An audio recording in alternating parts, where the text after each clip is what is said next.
పట్టుకున్నట్లే అది వరి గింజలే అవి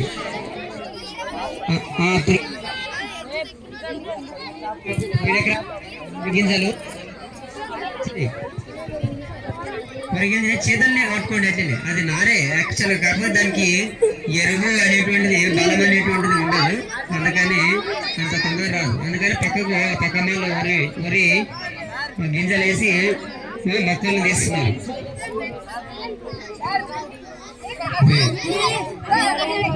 ఒకసారిగా పైకి చూపించాడు అదే నారు ఈ చేతులు ఉన్నదంతా నారే వరి నారు అంటే వరి మొలకలు నార్మల్ కొంచెం డిస్టెన్స్ ఇవ్వాలి మనము చేనులలో పని చేస్తున్నట్టు నాటేస్తున్నట్టుగా ఉండాలి నాటేసి 8th క్లాస్లో తెలుసుగా నాటేసి